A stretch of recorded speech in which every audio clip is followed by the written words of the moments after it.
Hey, welcome to the Transform Your Workplace. I'm Brandon Laws, and I'm here with John Johnson. John, what's up, man? It's a beautiful day. How are you? I'm really good. So I don't do too many of these in person. This is fun. You were here for an event. We were on diversity and inclusion. Fascinating topic. That's not our topic for today. We're talking about why would we want to be uncomfortable? Why would we want to encourage people to be comfortable with being uncomfortable, if that makes a lot of sense? I mean, you brought this topic to me. I think it's fascinating. I believe this wholeheartedly that we need to push our boundaries a little bit. Let's talk about your background real quick. So you're in Portland. Before we dive into this topic, I want to know, what's your background? What's your role? Why this topic? Sure. That's a good question. So I born in Portland, and I've traveled around quite a bit. I've worked in small and large companies in Denver and London. And so all that travel and being World traveler, man. I try to do it. And I found that I really love that perspective. And I look forward in other people because it does get you outside of your comfort zone, and it helps you look at other people's perspective all the time. Yeah. And especially being an HR role or being really just a good person Yeah. or someone who is enjoyable to be around, is that you're constantly sort of, spending time with people that are different or looking at things in a different way. Because I think that's what's interesting about life, right? It's the variety is the spice of life. So, anything that I can do to improve that, I really, really enjoy. And ultimately, I like helping people feel included. And the people that are the most different are often the ones that don't feel included in things. And so I like finding the quietest person in the room and, making them feel comfortable. And While they're probably sweating because you're talking to them. yeah. They're just like, stop talking to me right now. It's why I like tech people or people that are engineers. Engineers, yeah. Like, they're just like, leave me alone, put my headphones on. Yeah, Right. I get that. But it's like they're passionate about something. So let's figure out what that is, Yeah. then watch them go. And all of a sudden their personality comes out and you're like, yes, okay. Like it's okay to be that person. And so Yeah. I'm fascinated by that. And my personal journey with being uncomfortable, I feel like at different times in my life when I was really challenged and I was looking for, a way to disconnect from that. And especially with the way that the news is these days, or the way we're sort of constantly bombarded with the world's issues, where we look to disconnect from that and look for Go to our comfort. little safety zone. No, I totally get that, because we're inundated with negativity all the time. Like, why would you want to seek out more uncomfortable conversation or situations, right? Like, it Right. just feels like your whole life is negative. And it isn't important to take a break and be mindful or, take a wellness break, kind of, disconnect from some things just to give yourself some rest. But at the same time, over comfort or searching that all the time is an issue. And so I found that my personal life wasn't improving, but my professional life was, because I Yeah. wasn't challenging myself in my personal life as much. And so I actually was drawn to a guy called Jocko Willink. Yeah, Who I love him. He's great, right? Navy SEAL, Yep. a man that doesn't know. The book, Extreme Ownership. Right. Phenomenal book. Love that book. It's really good. And Dichotomy of I Leadership. haven't read that one, but I've heard good things about it. His words really kind of helped me to, he would say stuff like, soft things make you soft. And so I look for, friends that challenge me, because iron sharpens iron. And so I look for a friend that can look at me in the eye and say, hey, you're slipping in a couple different ways Yeah. here. And, I know that you want to improve, so let's get better at stuff. And it might not be so direct, Yeah. but that's the spirit of our friendship in a lot of ways. It's funny that you say that, because I do think we become the average of who we hang around. And if your friends aren't giving you good feedback and pushing you, then you're going to sit in your comfort zone. Like, we were just watching the speaker on the simulcasted version of that talk on diversity, and he was talking about the Portland area and how, people are just nice to each other. But if you don't get to the root, because the topic was diversity, and I think Oregon has some diversity issues. And if you're just nice all the time, but avoiding conversation and conflict, how do you grow from that? I think that's what I kind of took from that, is like, how do you feel uncomfortable a little bit to where it's like, hey, this is actually an issue. Diversity is an issue. Right. Let's fix it. Absolutely. We don't lean into that, right? Yeah. We want to be nice to each other. Some of my best friends are from the East Coast. I didn't used to think they weren't nice people because they hurt my feelings, but I get my feelings hurt quite easily. That's something that I got from my dad, which is just great. Sensitive. Yeah. Yeah. I'm the same way. But at the same time, those are some of my favorite people, because they taught me, that you can be direct with someone and still care about them, and still, and ultimately that is the greatest thing that we can do for each other, is to point out like, hey, 100% agree. I know you want to be better. Let's do this together. One of my favorite books was that we read, I think as a book club here at Zenium, is How to Say Anything to Anyone. And what I always remember in that book was, nice is not just pleasantries and surfacey talk. Nice is like being honest and Mm-hmm. authentic. And even if it's hard sometimes, like I think that's the best gift you can give somebody is to be honest with them, Right. even if it hurts a little bit. My trick that I learned while working at Apple was to ask for permission for things. And so when someone comes in with a broken phone and they say, hey, this is broken, fix it. If you just launch into a bunch of questions about it, it makes them feel defensive like and they did something wrong. I'm and trying to figure what's out wrong what they with me? did to this phone that all of a sudden, that means I'm not going to pay for it, not going to cover it. And if you say, hey, can I ask you a couple questions about this? They immediately would It probably opens. say yes. And now I can ask, all right, well, have you been in the rain with it? Did you dunk it in a bucket of water? Or, you can Yeah. ask some questions that might be a little difficult, but it disarms people. And so instead of launching into whatever it is, it's like, hey, can I share something with you that I'm a little nervous to talk about? Because I feel like it's going to be a little difficult to bring it up. It's a humble place to come from. And ultimately people are like, oh yeah, what do you have to talk about? Yeah. Like, we're friends. You can share things with me. Yeah. So it seems like a lot of life lessons that you've had in your personal life and even professional life that you've stretched yourself. Like I know you're an Oregon native, right? yeah. So Portland, lived in Portland forever, but yet then you've been to Colorado, you've been to London and spent years over there, I believe. Right. I mean, what drew you to really be uncomfortable with doing something like that? Because that, for a lot of people, myself included, it's challenging. It's really stretching yourself. Yeah, I was traveling from a pretty young age. And so it was something that my parents instilled in me that it's important to travel and get different perspectives on things. And they always encouraged me to do things and to try things. And shout out to my mom, something that she always says, because she's very afraid of things or just holds back sometimes. And so she has this phrase where she says to herself, do it afraid, because we're always going to be afraid of what's unknown or we're not really sure of what's going to be the outcome. Sometimes it's bad, sometimes it's good, but if you don't take a chance like Columbus did, Yeah. you end up not, finding the new world. You end up not doing things that will take you into a better place. Yeah. And ultimately, I dig travel. I got the opportunity to start an office in London with a group that it was really fun, and trying to figure out a new sales process in another place and just connect with different people was always really neat. So I also got to experience kind of the opposite of what I had lived my whole life, which was being an American in America, feeling what it's like to be completely out of my culture and then not accepted simply because I was American.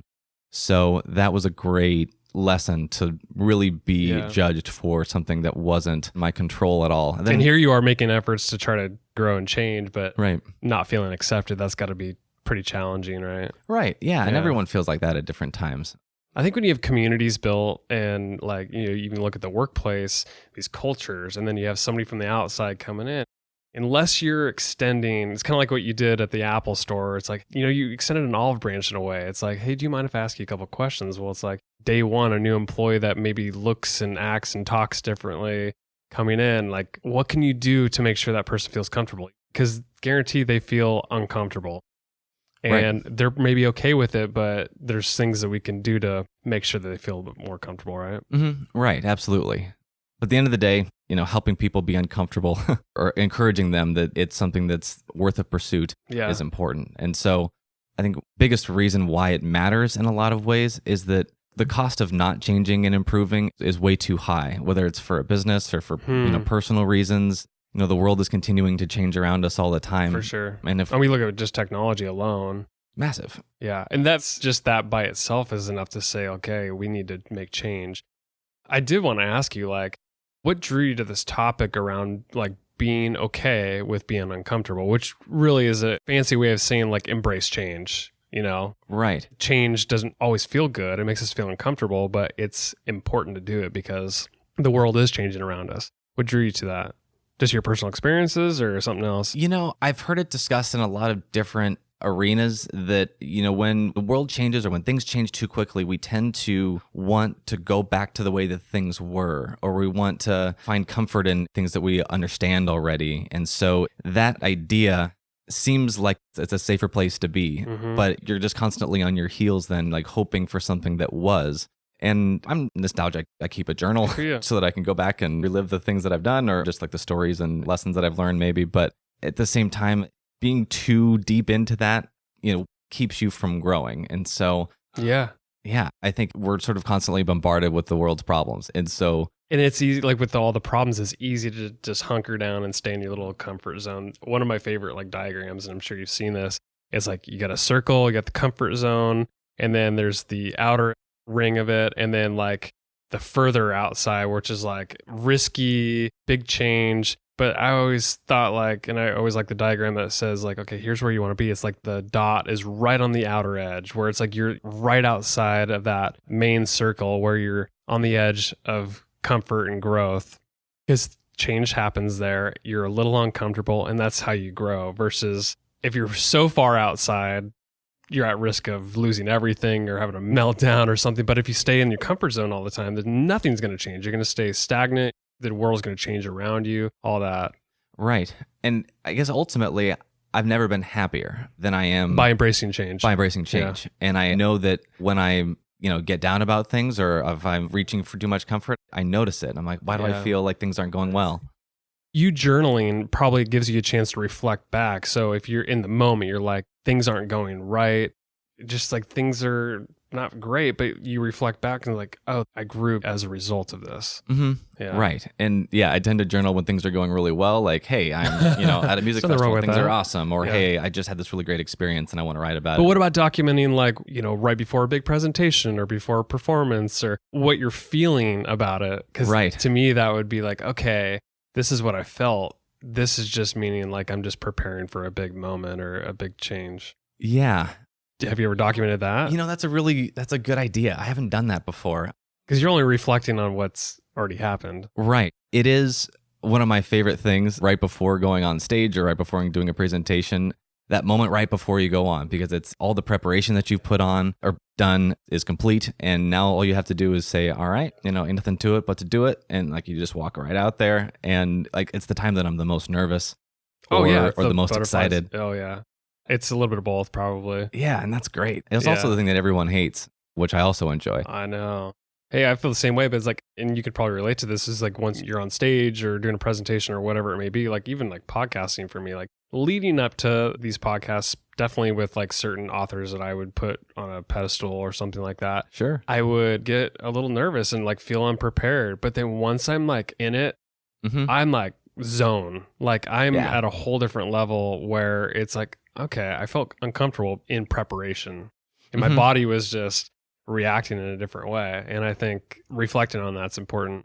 Is there anything that you do that makes you feel confident? Like tricks for yourself or prepare? Sure. Like we were talking about this before we started recording, like not over memorizing, but like knowing enough to be able to feel good about and have a conversation with somebody this is all they do. Like they're an expert in whatever. Right. Man, it's tough. Being like a podcast host, for example, or doing a webinar where I'm trying to hang with somebody who this is what they do. It is hard for me. It fascinates me. Preparation ultimately is the key to confidence, but I love the little tricks that people do. Like they will like get big in their office. They'll close the door and they'll hold their hands out. Yeah, I've heard those tricks. I've never really used anything like that. Right. I'm just, I'm a creature of habit. Like I get, I'm a Starbucks here. It's pretty much the same drink every time. Yeah. Everyone has their own path for it, right? Positive affirmations or whether, you're just kind of building yourself up. Everyone's got their process, but... this is probably more unconscious than anything else. So I was a pitcher back in high school, and I just remember like not being a great practice player, but in the game I would get in this weird zone. And I think it's because I was a really good visualizer. Even with stuff at work, a lot of it comes from within too. So like I'll daydream in a way about like what the outcome would look like. And I think that's really important for a lot of people is just to see it happen before it actually happens. Because especially when you're uncomfortable, just going back to this topic, the best thing you can do is visualize it going right versus all of the stuff that can go wrong. Sure. I'm a big NBA fan, and I remember hearing somebody say like, okay, if you really want to get in somebody's head, just mention something that like, oh, you did so much better than that time you screwed up royally. Like right. when you missed every shot. Because then I was like, oh, wow, I went back to that moment of when things were bad, and it's like, immediate uncomfort. Yeah, you just drill into it. Yeah. I play ice hockey for fun and chirping back and forth like that when someone, slips and falls, it's, it's slippery out there. You're just like, man, this is going to be a rough game for you. Yeah. Just little like stupid things to say to each other just to get in people's heads is always really fun. Yeah. But mentioning sports is a good thing too, because I'm really encouraging of people to be bad at things. Because I think it helps you be humble. It helps you remember what it's like to learn something. And I think teaching ourselves that we should be learning something or that, people are always on different paths of learning is really important. So for sure. When I get good at something, I'm like, all right, what else can I be bad at? Because it's tough. It's really, no one likes it. Yeah, and like you're talking about sports, let's translate this to the workplace a little bit because you're dealing with a lot of different people and teams and things like that. And not everybody's going to be at the same learning path. And I think, as leaders, if you want to like encourage people or even use an individual, like somebody's listening, like how do you understand where people are at, but also get them to embrace being uncomfortable? Because this is all about, like, I think we've made the case for why it's important to be okay with being uncomfortable, which is, it's all about change because the world's changing. But for the regular person that just doesn't buy into that philosophy, like, how do you encourage people to do that? Does that make sense? It does. It's an interesting kind of question for people because you are asking them to do something that they don't want to do. Yeah. And it's natural to shy away from things that bring us discomfort. And so in thinking through this, is it Adam Brantley that came on and talked about a coaching culture? Yep. Building champions. Yeah. I like that topic. If you have that relationship, a kind of a coaching relationship with an employee or with a team, it's ideal because then you kind of bring something like that up a little bit more easily.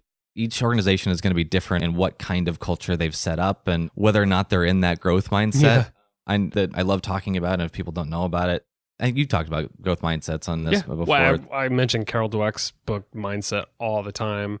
I feel like everybody in this profession has probably read Mindset. Right. And we all talk about it, we all cite it because it's foundational work. There's the fixed or the growth mindset. It's like, it's as simple as that. Mm-hmm. It really helps, I think, to characterize people's comments when they say, hey, I'm really not interested in doing that. I failed at doing something before, or they start to use, certain phrases. They're like, okay, this feels fixed. Yeah. They feel like, oh, there's so much of that. I mean, with people in our personal lives or professional lives. And again, that people resort back to their comfort zone. They're afraid of that growth mindset. And it's not even intentional. It's just comfortable for them. I think it's a big piece, I think, is the first step in talking with people about it, is sharing a personal story. If you decide that, hey, I'd like to get my team to be more comfortable with being uncomfortable, the first step is to kind of look at yourself and say, well, how comfortable am I with having difficult conversations or with bringing things up that I know we need to change as a team, but I know it's going to have lasting ramifications, or I know that people aren't going to like this, whatever it is. And then, go through that journey yourself. Because then when you bring it to a team, you'd say things like, well, I used to, you can share a personal story. Everyone, likes a personal story from someone, and you don't have to be overly personal about it, but sharing a benefit of what it did in your life ultimately lets people say, well, I want to be like that. Yes. I don't know what that means or how to get there, or I certainly don't like the idea of being uncomfortable, but the kind of story that they just shared, I want my life to be like that. And so that's, to me, the biggest why place to start from, is like, this is what it did for me. If you want to do something similar in your life, I've got some cool ideas to get into it. That's a good way to frame it up. I was actually going to mention, because you worked at Apple for a while, the philosophy internal, I think, was embrace change and then think differently is kind of the outward facing motto and way they think. And I love that because it kind of sets the stage for, here's our vision, here's kind of why. But you're describing even like how, like by sharing personal stories, like, well, here's how, like, I thought differently or how I embraced change. And it's like, yeah, it was uncomfortable, but like, this is what it did for me in my life or in my work or whatever it may be. And I think that's the important piece to the growth mindset, and just being uncomfortable and having it work out to your benefit is talking about why we'd want to do it in the first place and then how we did it. Right. And ultimately, you are preparing for things to kind of shift you into that discomfort zone, right? Sometimes it just happens to you in a way, like an opportunity comes around. It's like, oh, well, it's a little uncomfortable right now, but like sometimes you just don't really know you're in it until you're out of it. Like, to your point. Right. And it's a Tim Ferriss quote, which is another great podcast, but he said that like the more voluntary suffering you build into your life, the less involuntary suffering will affect your life. That's a good one. It's great because this is like in an ideal world in my head, but like if things were to come at me and make me upset, I'm like, like I'm upset right now. Why am I so upset? Like, well, because they did something that I care personally about, and now I'm upset about. I'm like, okay, so it's, all right. It just helps you to prepare for it. And then the more you do anything, the more you pick up heavy stuff and put it down, the stronger you are when you need it, right? Yeah, I mean, you're preaching my language and just how I think, because the world is changing rapidly. It's chaotic in a lot of ways. And I always think back to that silly movie years ago. I don't know if you've seen it. Pleasantville, I think it was with Jake Gyllenhaal and Reese Witherspoon. I like that movie a lot. And I just remember how, like, okay, they're in this community or this world that's like perfect, right? Everything, there's no color to anything. everybody makes a shot. I think remember the basketball scene where like everybody makes it. Yeah. And it's just like everything's perfect, but that's just not how life is. And we have emotions as human beings. We're different. There's opportunities that fall in our lap. There's things that happen to us. We just have to embrace it because that's how it's just life is random. It's all randomness. I think it's beautiful in a lot of ways because you don't know what tomorrow brings, but you can embrace it and say, I'm going to make the best of today, whether it's personal or at work or whatever. Right. That's just kind of how I think about it. Yeah. It's a nice way to start each day in a lot of ways. It's something that, having a little bit of difficulty when you first get up, whether that's, exercising or, having a conversation with someone or having something like before you get to work that's kind of challenging. I go through the day so much better. I'm like, oh, well, I've already accomplished something. I feel like I've done something. The first, and this is another Jocko Willing thing, but like the first challenge that you have is the alarm going off in the morning. And you get to decide what kind of discipline you're going to look at the day with. Do I do things that are comfortable and I'm going to stay in, sleep in for a few minutes? Or do I decide to have discipline in getting up and doing something that I know will help me grow, today? And so that first decision then sets the tone for the rest of the day.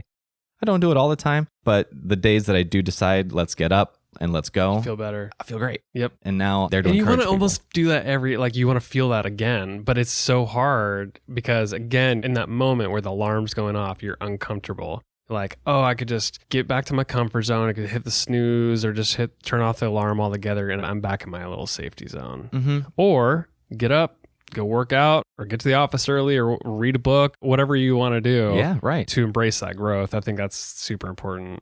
And it's being intentional about that mindset. You're like, okay, because it doesn't just happen. I didn't just become this way. Like I decided things that were issues and then decided, all right, how am I going to change this? And so, you find that little changes have big ramifications. Yeah. And so it's funny because I think this topic, there's a lot that can come from within. And I think the majority of it probably needs to start from within. However, like in reading mindset specifically, I just remember how you project it on other people too and how you talk to them. So like, here's an example. I have kids and I just remember in that book, there's a lot of parenting stuff in there. And there's a way you talk to your kids or to an employee or whatever, where it's a very fixed mindset. So here's an example. Let's say an employee screwed up or my kid broke a dish or something. I just reacted and I said, you're stupid. Or you always do that or something. Like when you use that kind of language, it's fixed because this is how you always are. It's not a state at the time. Whereas if you said, you messed up this time, you're going to do better next time. Or like you did something that was encouraging effort and that you can come back from this versus like you do this all the time. You know what I mean? Right. Yeah. And I think, people get tired and they lash out sometimes or, there's just these issues. Get hangry, whatever it may be. Yeah. But you're right. The words that we say matter and the approach that we have, matters a lot. My professional life and working with people with employee benefits, I'm constantly educating people or trying to get them to change to a certain extent, whether it's changing from their current broker or changing their plan in some way or changing the way that they're handling their employees, which is, very personal to them as HR people. They're taking care of them. Yeah. Yeah. It's really important to understand that, the decisions that they've made up until this point were good for the time, but like things are changing. So it's time to change with them. And so like validating that like, hey, you've been doing a great job already. We just need to continue doing a good job and changing and, doing something different. And yeah, the words that you use are important to not kind of cut them off, but validate and then say, okay, we are, a company that embraces change or, we all want to improve. So let's go ahead and move forward. And I think part of that, like, especially when you're talking about an organization, it's like embracing failure because I think a lot of people, when they fail, they think it's like a perpetual thing. It's like a forever, like I screwed up. I'm always going to screw up or I'm never going to be better. But I think as a leader, you set the stage a little bit. It's like, we're going to fail. Let's embrace that and learn from it. And let's teach each other. And I think that's where effective teams really come into play is they fail, they share the failures, maybe use it as a case study, and then they grow from it. Maybe another person, your peer, wouldn't make the same mistake if we just talked about it. Why are people so afraid to talk about failure? I don't understand that. Yeah, it hurts. It's embarrassing. It's embarrassing, yeah. It's vulnerable. And I think especially at work, we often, feel like we need to let people know why we have the job all the time. Or, hey, we're asking people to validate us all the time. Especially me as to prove your value in a way. Yeah, as a salesperson or as an HR person, like you're always saying like, hey, this is why I have this job is because I'm good at this and whatever it is. And that mindset of like, hey, I'm always right or something, it's really a toxic thing. And so as a leader, having humility and saying that if you see that I need to improve in something, please come tell me, because I heard this recently and I really like it. The idea that like you haven't failed at something, you just haven't passed it yet. So don't say I failed, say not yet. Interesting. In my head, because I'm not ready. I wasn't prepared or... Right. And so, okay, well, not yet. I just haven't figured that out yet. And there's hope in that statement, right? It's like, I need to keep going. Such a great point. And there's stuff that may never completely pass or completely get right. I'm always going to say like, not quite yet. I don't understand this quite yet. Those are inevitably the things that I love the most. For instance, like healthcare or, things that are like just constant issues. Yeah. So I tend that those things are the most fascinating and I spend a lot of time with because they're complicated. But it ultimately is a matter of saying, okay, let's keep going and embracing it, especially as a leader, instilling something like that in your team. I think there's no greater way to get closer together and kind of move forward in attacking whatever challenge that your business does. Absolutely. Every role is so different too. And so when you're talking, you're in a more of a sales consultative role. I'm in a marketing role where I can be very visible. Let's take the podcast, for example. When I first started this thing, I knew I wanted to do it. I didn't necessarily, and I think I told you the story, I didn't know if I wanted to be the host of this show because I didn't feel like my voice was good enough. I had a lot of self-doubts about it and I'd never done it. So jumping into that was super uncomfortable. And especially when I heard my voice the first few times, I'm like, I am so bad. You have a good voice for this, though. I appreciate that. I don't feel like I'm articulate enough, and I feel like I have a lot of flaws. So I do appreciate the people that provide good feedback. But like hearing myself several times, I'm like, okay, I can hang with people. I still don't like my voice, but at the same time, I'm like, I'm growing as a result of hearing my own. It didn't really come from external forces where people would just give me feedback or validate.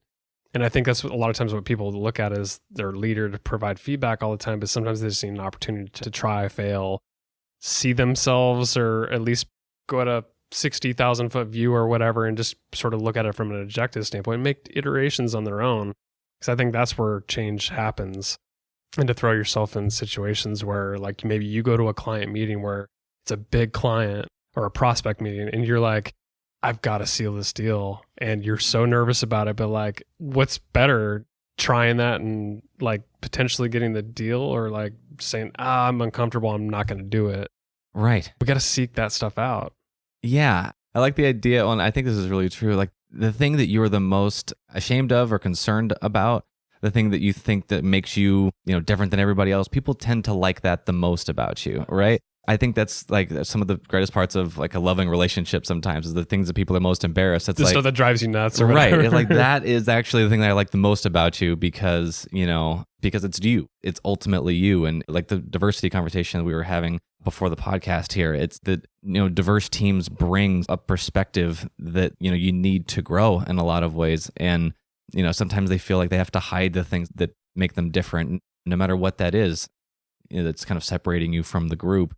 But those are the things you need to embrace the most, right? Going back to that stupid example I had of that Pleasantville movie, it's the same way. It's like everybody looks the same, acts the same, treats each other the same, uses the same language, but yet throw in something else, throws a wrench into it. And do you embrace it or do you not? Like having a little bit of difference of an opinion, looks, behavior, to me, that's so good for us. It pushes us to a different level to be better, but yet we're not.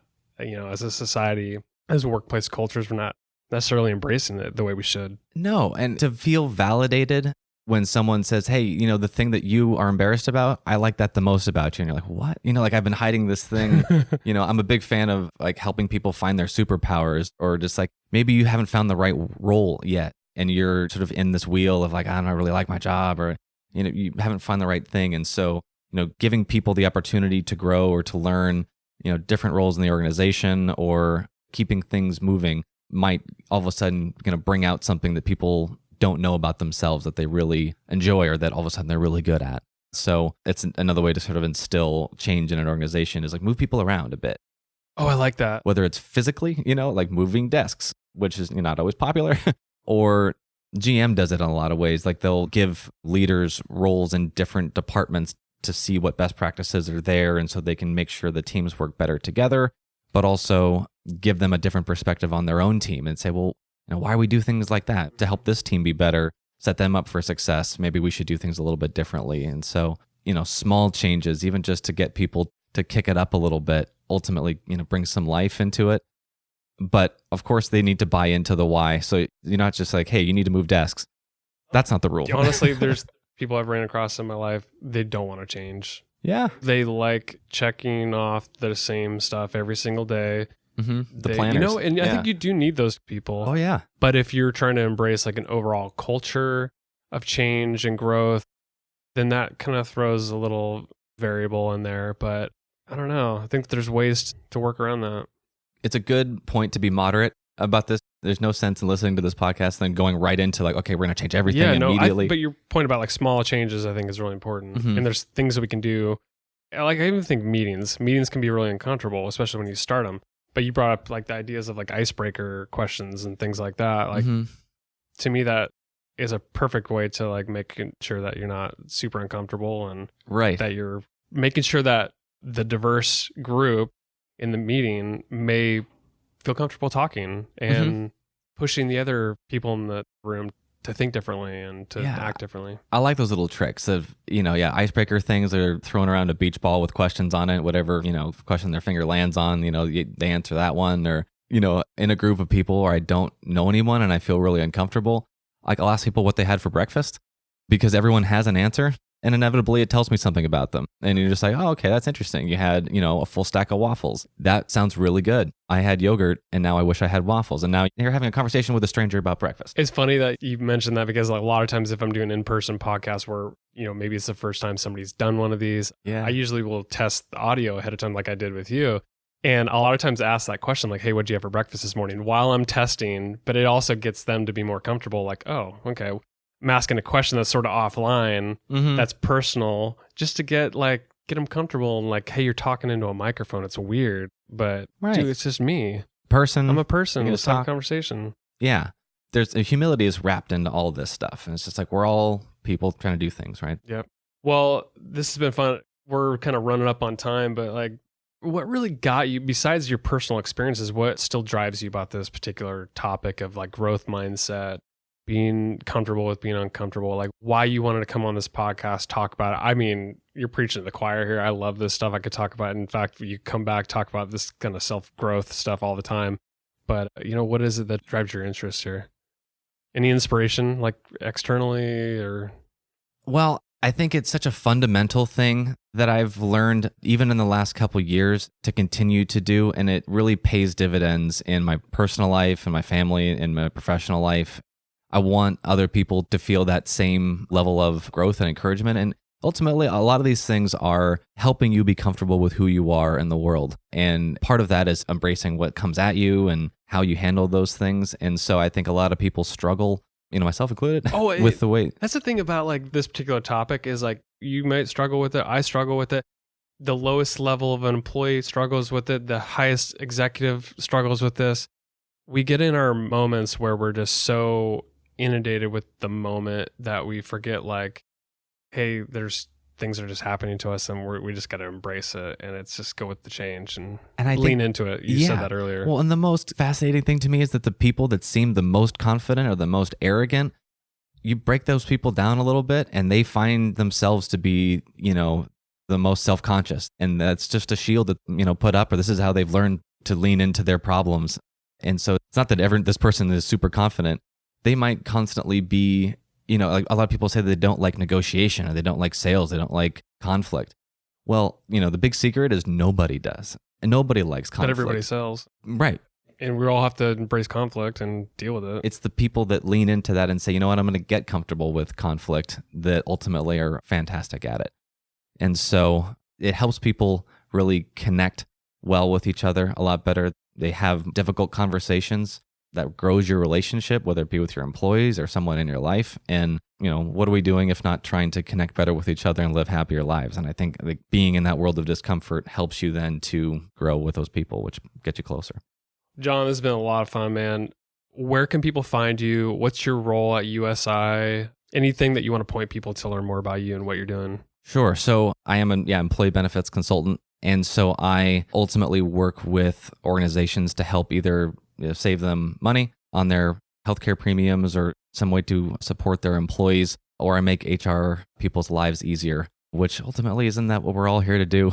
And USI really thinks about things differently and approaches things differently. And so often I'm just asking people, I understand that you're comfortable with the person you're working with. It's important to look at options. And so after they have a chance to meet with me and see how we do things differently, ultimately, they're glad that we met. And so feel free to reach out to me on LinkedIn. My email address is johnjohn.johnson@usi.com. Happy to be a resource in any way that I can. We'll put links up. It's funny because this topic and just your philosophy in general, it aligns so much with this podcast. I imagine if, you as a listener listening, it's the Transform Your Workplace podcast. That means you've already leaned in. You want to embrace change. You want to transform your workplace, make it a great place for people. So, if you love some of the stuff that John's talking about, definitely reach out to him, but also go to Apple Podcasts, give us a review and let us know, do you want John back on the podcast? Because I do, but I want to know from you what you think about John. So go do that. Reach out to me on LinkedIn. Let me know what you thought about this topic. This is more of a self-help type topic, but it bleeds over to the workplace. So I appreciate you coming on, John. This is a lot of fun. Thank you. Yeah, honor and a privilege to join you.